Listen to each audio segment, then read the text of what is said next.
नमस्कार विद्यार्थी मित्रांनो, आज आपण स्कॉलरशिप परीक्षा क्लास 7 ठीक आहे 2027 याबद्दल आपण बघणार आहोत. ठीक आहे. याच्यात सर्वात पहिले आपण याचा सिलेबस आणि पेपरला पासिंग मार्क्स किती आहे हे सगळं बघून घेऊया. सर्वप्रथम यामध्ये 2 पेपर होतात. फर्स्ट आहे पेपर 1 ज्यामध्ये मराठी अँड मॅथ्स, आणि सेकंड आहे पेपर यामध्ये इंग्लिश अँड इंटेलिजंट टेस्ट.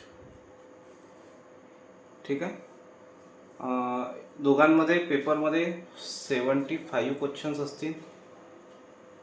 एका क्वेश्चनला 2 मार्क्स म्हणजे टोटल 150 मार्क्स असेल. म्हणजे दोन्ही पेपर मिळून आपल्याला 3 आवर्समध्ये आपल्याला 3 आवर्समध्ये 150 क्वेश्चन्स. मार्क्स किती होईल त्याचे? 300 मार्क्स. ओके. इतकं आपल्याला 3 तासामध्ये सॉल्व करायचं आहे. म्हणजे पेपर 1 असेल 1.30 आवर. ओके. 1 तास 30 मिनिटे म्हणजे टोटल 90 मिनिट्स. टोटल 90 मिनिट्सचा फर्स्ट पेपर होईल. त्यानंतर सेकंड पेपरच्या मधात 1 तासाचा गॅप राहील आणि सेकंड पेपरसुद्धा 1 तास 30 मिनिटाचा होईल. 1 आवर 30 मिनिट्स. ठीक आहे. हे इथपर्यंत याचं बेसिक आहे. आता आपण सर्वात महत्त्वाच्या टॉपिककडे बोलू की यामध्ये आपल्याला 150 मार्क्स एका पेपरला आहे आणि 150 मार्क्स दुसऱ्या पेपरला आहे. तर यामध्ये आपल्याला 40% मार्क्स पासिंगला पाहिजेत. 14% मार्क्स पासिंगला. म्हणजे याच्यातून आपण काय बनवूया? पात्र. याला आपण काय म्हणूया? पात्र. म्हणजे पात्र व्हायला आपल्याला किती पर्सेंट मार्क्स पाहिजेत? 40% मार्क्स. तर ते मार्क्स असतात 60. ते मार्क्स किती असतात? 60 मार्क्ससाठी आपल्याला दोन्ही पेपरमध्ये 60 मार्क्स असेल तरच आपण पात्र होऊ. असं होणार नाही की यामध्ये 50% यामध्ये 70% असेल, ॲव्हरेजमध्ये 60% आहे मग आपण पास होऊ, असं होणार नाही. आपल्याला पात्र होण्यासाठी दोन्हीही पेपरमध्ये 60 आणि 60 मार्क्स घेणे कंपल्सरी आहे. ठीक आहे. म्हणजे 40% मार्क्स आपल्याला घेणे कंपल्सरी आहे. 150 पैकी 60 म्हणजे आपल्याला 75 पैकी 30 क्वेश्चन्स सॉल्व करायचे आहेत. तर तुम्ही पात्र होता. पात्र होता. म्हणजे 30 क्वेश्चन्स जर तुम्ही 75 पैकी सॉल्व केले तर तुम्ही काय होता? पास होता. म्हणजे आपल्याला सर्वात फर्स्ट स्टेप आपली काय आहे की आपले पेपरमध्ये 30 क्वेश्चन्स आपले बिना तुक्के आपल्याला 30 क्वेश्चन्स सॉल्व करता यायला पाहिजे. हा सर्वात पहिला प्रेफरन्स आपला असायला पाहिजे. स्कॉलरशिप मिळणे न मिळणे हा वेगळा भाग आहे, पण स्कॉलरशिपमध्ये पात्र ठरणे हा वेगळा पार्ट आहे. इवन आपण महाराष्ट्राचा विचार केल्यावरही भरपूर विद्यार्थी स्कॉलरशिपमध्ये पात्र होण्यासाठी सुद्धा पात्र नसतात. ठीक आहे. म्हणजे त्यांना 40% मार्क्ससुद्धा घेणे पॉसिबल नाही आहे. इतक्या लेवलची ही एक्झाम आहे. म्हणजे याची लेवल खूप मोठी आहे, याची लेवल हाय आहे. म्हणून आपल्याला 75 पैकी 30 क्वेश्चन्स करायचे आहेत. मग 30 क्वेश्चन्सच्या हिशोबाने सर्वात पहिले आपल्याला अभ्यास करावा लागेल. त्यानंतर आपल्याला इतर क्वेश्चन्सकडे वळायचं आहे. ठीक आहे. आता सपोज आपण पेपर 1ची गोष्ट करू. यामध्ये आपण पेपर 1ची गोष्ट करू. याच्यामध्ये आपल्याला मराठी आहे आणि याच्यामध्ये आपल्याला मॅथ्स आहे. ठीक आहे. असं जर आपण पर्सेंटेज वाईज पाहिलं तर मराठीमध्ये आपल्याला 25 क्वेश्चन्स भेटतात आणि मॅथ्समध्ये आपल्याला 50 क्वेश्चन्स मिळतात. आपल्याला पासिंगसाठी किती प्रश्न पाहिजेत? 30 क्वेश्चन्स. याचा अर्थ आपल्याला मराठीमध्ये पासिंगसाठी 10 प्रश्न बरोबर येणे गरजेचं आहे आणि मॅथ्समध्ये आपल्याला 20 क्वेश्चन्स येणे गरजेचं आहे. आता सपोज तुम्ही मराठीमध्ये 15 क्वेश्चन्स केले आणि मॅथ्समध्ये 15 क्वेश्चन्स केले बरोबर, तरीही तुम्ही या विषयामध्ये पात्र होता. आणि सर्वात जास्त फेलचा रिझल्ट तो म्हणजे मराठी आणि मॅथ्स या विषयात लागतो. कारण की इंग्लिश आणि इंटेलिजंट टेस्ट सोपा आहे कम्पेअर टू मराठी आणि मॅथ्स. तर मराठी आणि मॅथ्समध्ये विद्यार्थ्यांचा रिझल्ट सर्वात जास्त पडतो. त्यामुळे असं आपण समजूया की मराठीमध्ये आपल्याला 10 प्रश्न करायचे आहेत आणि मॅथ्समध्ये आपल्याला 15 प्रश्न करायचे आहेत, जे बरोबर असले पाहिजेत. म्हणजे तुम्ही जेव्हाही कोणताही पेपर प्रॅक्टिस करायला घेसाल त्यामध्ये तुमचे 10 आणि 20 क्वेश्चन्स म्हणजे 10 प्रश्न मराठीचे सोडवता, म्हणजे तुम्हाला कन्फर्म माहिती असायला पाहिजे की 10 प्रश्न माझे बरोबर आहेत आणि 20 प्रश्न माझे मॅथ्समध्ये बरोबर आहेत. उरलेल्या प्रश्नामध्ये तुम्ही तुक्के जरी मारले तरी तुमचे 8 ते 10 प्रश्न बरोबर येऊ शकतात. किंवा जेव्हा तुमच्याकडे हे कन्फर्मेशन असेल 8 ते 10 प्रश्न तुक्क्यांमध्ये सुद्धा बरोबर येऊ शकतात. म्हणजे ते तुमचे मार्क झाले प्लसमध्ये. म्हणजे आपला सर्वात पहिला हेतू काय असेल की मॅक्झिमम टू मॅक्झिमम 75 पैकी 30 प्रश्न आपल्याला सर्वात पहिले सॉल्व्ह करायचे आहेत. आणि त्याचा स्टेप कशी असेल, इथं समजा आपण उभे आहोत, ठीक आहे. तर ही जी सर्वात मोठी स्टेप आहे, हे 40% आपल्याला मार्क्स कव्हर करणे ही सर्वात मोठी स्टेप आहे. आणि या स्टेपमध्येच आपल्याला सर्वात जास्त मेहनत करणार आहे की आपल्याला 40% मार्क्स कव्हर करायचे सर्वात पहिले. आणि नंतर आपण मग 50, 60, 70 खूप इझिली सर करू शकतो. आपण 60-70%वरही खूप इझिली जाऊ शकतो. पण हा जो 40%चा टप्पा आहे याला पार करणे खूप गरजेचं आहे. कारण की हा सर्वात मोठा पहिली स्टेप आपण याला म्हणूया. ही फर्स्ट स्टेप पार झाली तर इतर स्टेप आपल्याला इझी आहे. आणि ही स्टेप सर्वात कठीण आहे कारण की 40% मार्क्ससुद्धा भरपूर विद्यार्थ्यांना मिळत नाही. 40% मार्क्ससुद्धा मिळत नाही. त्यासाठी आपला अभ्यास सर्वात पहिले आपल्याला मराठीमध्ये 10 क्वेश्चन्स आपले कन्फर्म असले पाहिजेत या हिशोबानं करायचं आहे. आणि मॅथ्समध्ये आपले 20 क्वेश्चन्स कन्फर्म असले पाहिजेत, ठीक आहे. 25 पैकी 10 आणि मॅथ्समध्ये 50 पैकी 20 प्रश्न आपले कन्फर्म असायला पाहिजेत. या हिशोबानं जर आपण अभ्यास केला तर आपल्याला हा लेसन काय होईल, इझी होऊन जाईल. आता सर्वात पहिले तुम्ही आपली मदर टंग मराठी आहे त्यामुळे मदर टंग मराठी आहे म्हणून मराठी तर आपल्याला इझीच जाते असं समजू नका. कारण की मराठी हा टफ आहे आणि मराठीचा अभ्यास केल्याशिवाय तुम्ही मराठी सोडू शकत नाही. त्यामुळे मराठीचं रेग्युलर वाचन करा, ठीक आहे. मराठीचं रेग्युलर वाचन करा, ठीक आहे. रेग्युलर पण मी मराठीत जाणून बुजूनच लिहिलं आहे की आपल्याला रोज त्याचं वाचन करायचं आहे. रेग्युलर वाचन करा, आपल्याला मराठीचं रेग्युलर वाचन करायचं आहे. त्या वाचनामध्येच तुमचे भरपूर पॉईंट्स कव्हर होतील. समानार्थी शब्द, विरुद्धार्थी शब्द रोजचे 10-10 जरी वाचले आणि कंटिन्यू प्रोसेसमध्ये वाचत गेले तरी तुमचे 8 ते 10 प्रश्न तसेच फिक्स होतात. पॅसेजचे मार्क्स, कवितेचे मार्क्स हे पण आपले काउंटमध्ये होतात. म्हणून मराठीमध्ये 10 मार्क घेणे काही कठीण नाही आहे. पण पॅसेजचे मार्क्स तुम्हाला इझिली मिळून जातील काय? नाही, पॅसेजचे मार्क्स तुम्हाला इझिली मिळणार नाही. पॅसेज हा थोडासा म्हणजे ट्रिकी विचारला जातो म्हणून त्यामुळे पॅसेजचे इझिली मार्क्स मिळत नाही. आणि व्होकॅबलरीचे मार्क्स सोबत आपण काही ग्रॅमॅटिकल पार्ट जे आपल्याला सिलेबसमध्ये सुद्धा आहे तेवढा जरी आपण अभ्यास करून गेलो, जसं नाम, सर्वनाम, विशेषण हे पार्ट्स ऑफ स्पीच म्हणजे शब्दांच्या जाती जरी आपण करून गेलो, सोबत आपण थोडं व्याकरणाचा भाग म्हणजे काळ, प्रयोग, त्याच्यानंतर आपलं काय म्हणतात समास आहे, अलंकार आहे, हे जे पार्ट्स आहेत आपण थोडंफार करून गेलो तरी तुमच्या मराठीमध्ये आरामात 10 ते 15 प्रश्न कव्हर होतात. म्हणजे आपल्याला मॅथ्समध्ये जास्त लोड येणार नाही, ठीक आहे. कारण की सर्वात जास्त विद्यार्थी फेल होतात ते म्हणजे या सब्जेक्टमुळे मॅथ्स.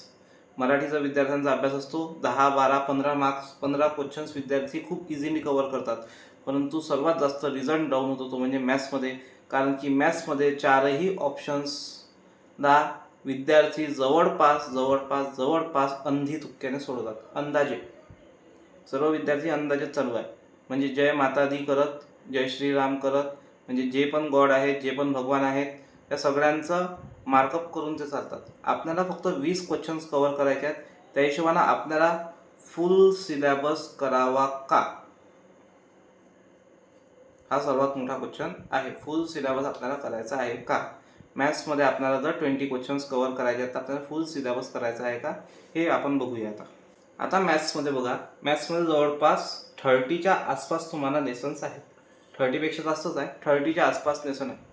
त्यावर तुम्हाला त्यांनी काय म्हटलं आहे, 50 क्वेश्चन्स ते विचारतील. म्हणजे पूर्ण 30 लेसन्स कव्हर होतील 50 क्वेश्चन्समध्ये. ठीक आहे. आपल्याला अभ्यासामध्ये सर्वात पहिली स्टेप आपल्याला कोणती कव्हर करायची आहे? 20 क्वेश्चन्सची. मग 20 क्वेश्चनसाठी आता सर्वात पहिला प्रश्नाचं उत्तर आहे, 30 लेसन्समध्ये जर 50 क्वेश्चन्स आहे तर काही लेसन तर असे असतील ज्याच्यात 2 प्रश्न विचारले जातील. म्हणजे प्रत्येक लेसनमध्ये काही लेसन तर असे असतील म्हणजे 2 प्रश्न विचारले जातील. ठीक आहे. म्हणजे आपल्याला 30 पैकी समजा आपण 15 असे लेसन्स काढले, 15 लेसन्स, की आपल्याला फक्त 15 लेसनचाच अभ्यास करायचा आहे. 15 लेसनचाच आपल्याला अभ्यास करायचा आहे, की ज्याच्यावरचं 8वीच्या स्कॉलरशिपमध्ये, कारण की 7वीची स्कॉलरशिप नवीन आहे यावर्षी, 8वीच्या स्कॉलरशिपमध्ये मोस्ट ऑफ द क्वेश्चन्स काय झाले आहेत, रिपीट झालेले आहेत. त्यामुळे आपल्याला समजेल की काही लेसन्स असे आहेत आणि त्याचे पर्सेंटेजसुद्धा तुम्हाला सिलेबसमध्ये बाजूला दिलेले आहेत.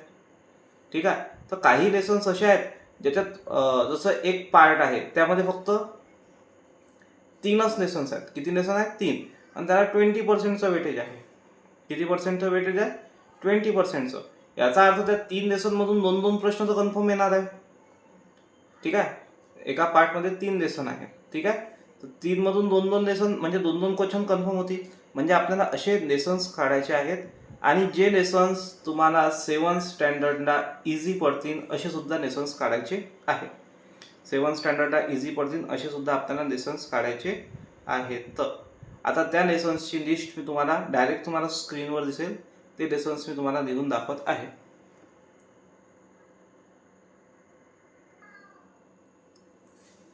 आता बघा, काही लेसन आपल्यासमोर दिसत आहे. SQUAR, square and square root. हा लेसन याच्यासाठी कामाचा आहे आपल्याला, की आपल्याला स्क्वेअर आणि स्क्वेअर रूट नंबर हे पाठ पाहिजेत. त्याच्यामुळे स्क्वेअर आणि स्क्वेअर रूटचा लेसन खूप आपल्याला इम्पॉर्टंट आहे. तो लेसन आपल्याला 7व्या वर्गात सुद्धा कामात पडेल. SCF आणि LCM हा लेसन 7वीत सुद्धा आहे. 3rd नंबरचा लेसन आहे SCF आणि LCM. याचा अभ्यासासोबत जर तुम्ही स्कॉलरशिपमध्ये SCF LCM केलं तर तुम्हाला 7वीचं HCF LCM करायची गरजच नाही आहे. तेच पूर्ण अभ्यास तुमचा स्कॉलरशिपमध्ये कव्हर होऊन जाईल. त्यानंतरचा लेसन आहे इंडायसेस. इंडायसेस हा 6 नंबरचा लेसन 7 स्टँडर्डमध्ये इंडायसेस हा 6 नंबरचा लेसन आहे. याच्या प्रॉपर्टीज केल्यानंतर तुम्हाला 7 स्टँडर्डचं इंडायसेस सुद्धा करायची गरज नाही आहे. म्हणजे तुम्ही एकाच तीरनं 2 निशाणे मारू शकता अशी आपण गोष्ट करू शकतो. रेशिओ, प्रॉपोर्शन आणि पार्टनरशिप हा जो लेसन आहे आणि व्हेरिएशनलाच आपण डायरेक्ट प्रॉपोर्शन आणि इनवर्स प्रॉपोर्शन सुद्धा म्हणतो. तर हे जे 2 लेसन आहेत यामध्ये 9th नंबरचा लेसन आहे. ठीक आहे. 7 स्टँडर्डमध्ये. त्याच्यानंतर ॲव्हरेज हा लेसन आहे तुम्हाला 15 स्टॅटिस्टिकमध्ये. ठीक आहे. त्याचं बेसिक आहे, पण ॲव्हरेजचे काही प्रश्न खूप टफ असतात आणि ते आउट ऑफ मार्क्स सुद्धा देतात, म्हणून ॲव्हरेज हा लेसन इम्पॉर्टंट आहे. Basic geometry, basic concept of geometry हे आलं तर तुम्ही पॅरलल लाईन आणि अँगल्स याचे जे प्रश्न असतात हे प्रश्न तुम्हाला 8th स्टँडर्डमध्ये सुद्धा कामात पडेल. ठीक आहे. आता जर सिलेबस बदलला पुढच्या वर्षीपासून तर मला वाटते की 7 स्टँडर्डमध्ये सुद्धा पॅरलल लाईन्स आणि ट्रान्सव्हर्सल लाईन येणार आहे. सर्कलचे क्वेश्चन्स, सर्कल हा पण लेसन आहे तुम्हाला 12th नंबरचा लेसन आहे बहुतेक, 11 की 12th.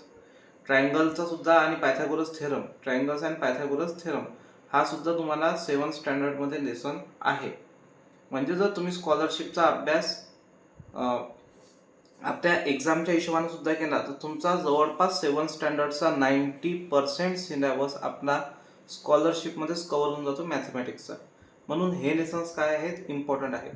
आणि एक गॅरंटेड सांगतो की यामधून जवळपास 10 लेसन्समधून असं म्हणू शकतो मी की 15 ते 16 प्रश्न येऊ शकतो तुम्हाला. 15 ते 16 जास्त येणार आहेत, काही प्रश्न चूक पण शकतात. त्याच्यामुळे 15 ते 16 प्रश्नांची तयारी फक्त आणि फक्त या 10 लेसन्समधून होणार आहे.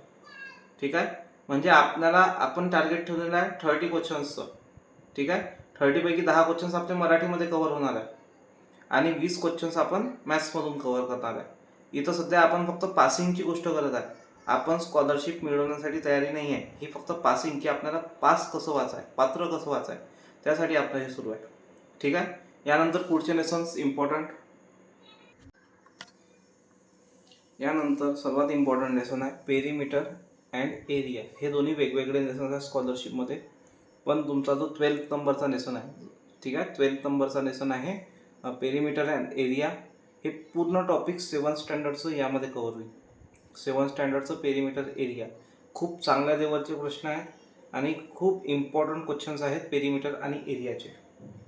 ठीक आहे, बाकीचे टॉपिक्स करायचे नाही याचे, ठीक आहे, कारण की टफ असतात. सरफेस एरिया आणि व्हॉल्यूम. पेरीमीटर एरियामध्येच एक सरफेस एरिया नावाचा टॉपिक आहे आणि व्हॉल्यूम हा टॉपिक तुम्हाला 8th स्टँडर्डला असेल. व्हॉल्यूम हा टॉपिक तुम्हाला किती स्टँडर्डला असेल? 8th. स्टॅटिस्टिक हा 15th नंबरचा लेसन आहे. यामध्ये ग्राफसुद्धा येतो आणि ग्राफचे 2 प्रश्न कन्फर्म विचारले जातात. ठीक आहे, त्यामुळे ग्राफचे 2 प्रश्न आपल्याला कन्फर्म त्याची उत्तरं मिळालेच पाहिजेत, त्या हिशोबाने तयारी करायची. म्हणजे ग्राफचे 2 प्रश्न म्हणजे आपल्याला 20 प्रश्नांची तयारी नाही करायची, आपल्याला 18 प्रश्नांची तयारी करायची आहे, कारण की 2 प्रश्न हे ग्राफचेच आहेत. मग त्यासोबत आपल्याला करायचं आहे पर्सेंटेज आणि बँक अँड सिम्पल इंटरेस्ट. यापैकी बँक अँड सिम्पल इंटरेस्ट हा तुम्हाला लेसन आहे 11th नंबरचा. ठीक आहे, 10th किंवा 11th नंबरचा लेसन आहे. जवळपास 9th नंबरचा डायरेक्ट प्रॉपोर्शन इनवर्स प्रॉपोर्शन आहे, 10th नंबरचा बँक अँड सिम्पल इंटरेस्ट आणि 11th नंबरचा आहे सर्कल. आणि त्याच्यानंतर एरिया आणि पेरीमीटर. थोडा सिक्वेन्स इकडे तिकडे होऊ शकतो, पण त्यानंतर आहे 8th नंबरचा लेसन तुमचा algebraic expression operation. Important question आहे, कारण की फर्स्ट टर्ममध्ये जे आपला पॅटचा पेपर होतो त्या पॅटच्या पेपरमध्ये सुद्धा 8 मार्काचे प्रश्न जवळपास एक वर्षीचा 8 मार्काचे विचारणे होते. त्याच्या अगोदरपर्यंत 4 मार्क, 5 मार्क, 6 मार्क हे प्रश्न अल्जेब्रिक एक्सप्रेशनवरचं विचारलेले आहेत. आणि आयडेंटिटीज. ठीक आहे, आपल्याला लेसन आहे ALGEBRAIC अल्जेब्रिक फॉर्म्युला. हा जो लेसन आहे हा सुद्धा यामध्ये कव्हर होतो. म्हणजे मी 100% सिलेबस जो 7th स्टँडर्डचा आहे तोच सिलेबसचा आपल्याला अभ्यास करून त्यामध्ये काही टॉपिक जे आहेत ते 8th स्टँडर्डचे टाकलेले आहेत, की याचा जर तुम्ही 18th लेसनचा अभ्यास केला ना तरी तुमच्या जवळपास 30च्या आसपास प्रश्न कव्हर होतात. किती? 30च्या आसपास. आपल्याला पासिंगसाठी पाहिजे किती प्रश्न? 20. ठीक आहे, काही चुकू द्या, काही बरोबर होऊ द्या, पण आपण कन्फर्म असतो पाहिजे की आपले हे लेसन्स आपल्याला 6 मंथमध्ये हे प्रश्न काय करायचे आहेत? कंप्लीट करायचे आहेत. हे लेसन्स कंप्लीट करायचे आहेत. ठीक आहे, सोबत आपल्याला मराठीचंही वाचन चालू ठेवायचं आहे, इंटेलिजंट टेस्ट आणि इंग्लिशसुद्धा. तर हे लेसन्स कंप्लीट करणे, कव्हर अप करणे हे आपलं आता काम आहे. यापैकी मी SCF अँड LCM टाकलेला आहे. याचा पुढचा लेसन तुमचा असेल अँगल्सवर आधारित. ठीक आहे, बेसिक जॉमेट्री असेल आणि अँगल्स असेल. त्यानंतर म्हणजे जसे टॉपिक्स येत राहतील, त्यानंतर इंडायसेस लेसन म्हणा, त्याच्यानंतर स्टॅटिस्टिकमध्ये ग्राफचे लेसन्स म्हणा, सोबत आता अल्जेब्रिक एक्सप्रेशन अँड. ठीक आहे, ज्या सिक्वेन्सला आपल्याला पहिले फर्स्ट टर्मवर फोकस करूया. फर्स्ट टर्मचे जे लेसन्स इम्पॉर्टंट आहेत ते पहिले आपण कव्हर करूया आणि त्याच्यानंतर आपण सेकंड टर्मवर कव्हर करूया. म्हणजे सेकंड टर्मसुद्धा आपण जानेवारी महिन्यापर्यंत फिनिश करून टाकू. याचा अर्थ हा. आणि युनिट 1 जो युनिट 1 आहे ना त्याचा अभ्यास फक्त रीडिंगसाठी करा. म्हणजे त्याच्यात ते फक्त कन्सेप्ट रीड करा, बाकी त्याचे क्वेश्चन जास्त सॉल्व्ह नका करू, कारण की त्याचा पर्सेंटेज पण सर्वात कमी आहे. ठीक आहे, पर्सेंटेज सर्वात कमी असल्यामुळे त्यामुळे आपण त्याला जास्त हे भाव देणार नाही आहे असं आपण समजूया. फक्त त्याचे कन्सेप्ट रीड करा, कारण की ते इम्पॉर्टंट आहे, सगळ्या लेसन्समध्ये कामात पडतील. बाकी तुम्हाला काही करायचं नाही आहे. स्टॅटिस्टिकचे 2 प्रश्न कन्फर्म आहेत. ठीक आहे, percentage, bank and simple interest, त्यासोबत प्रॉफिट अँड लॉस सुद्धा येतो जो पुढच्या वर्षी कामात पडेल. पण सध्या बेसिक म्हणून आपण पहिले इतकी तयारी करूया आणि नंतर जर आपल्याला वाटलं की आपण याच्यापेक्षाही जास्त करू शकतो त्याच्याच नंतर आपण याला हात लावूया. नाहीतर एक ना धर भाराभार चिंध्या होतात. ठीक आहे, एक लेसन करा. तुम्ही 10ही लेसन करून गेले आणि ते परफेक्ट करून गेले तरीही तुम्ही पास होऊ शकता. फक्त आणि फक्त ते परफेक्ट असायला पाहिजे, आणि परफेक्ट या जगात कोणीच नाही आहे. म्हणून आपल्याला 15 लेसन्सचा आपण सहारा घेतलेला आहे की या 18 पैकी आपण मिनिमम 15 जरी लेसन्स करून गेलो तरी आपल्याला पासिंगचे पर्सेंटेज मॅथ्समध्येच मिळतील. आणि मराठी आपल्यासाठी काय होऊन जाईल? मराठी आपल्यासाठी बोनस होऊन जाईल, ज्याच्यामुळे आपल्याला स्कॉलरशिप मिळायला इझी जाईल. ठीक आहे, मॅथमॅटिक्सवर फोकस करा आणि मराठीवर सुद्धा फोकस करा. मराठीचं रोजचं 15 ते 20 मिनिटं रीडिंग सफिशियंट आहे. ठीक आहे, आपण मॅथमॅटिक्ससाठी तुम्हाला रोज डेली प्रॅक्टिस निडेड आहे. ठीक आहे, पण त्या प्रॅक्टिससोबत मेथडसुद्धा इम्पॉर्टंट आहे. ठीक आहे, कारण की जे तुम्ही गाईड वापरत आहे त्या गाईडमध्ये मेथड्स ह्या खूप लॉंग आहेत आणि इतक्या लॉंग मेथडने तुम्ही त्याला सॉल्व्ह करू शकत नाही. त्यासाठी शॉर्ट मेथड पण बनलेले आहेत. त्या शॉर्ट मेथड आपण व्हिडिओमध्ये शिकणार आहोत.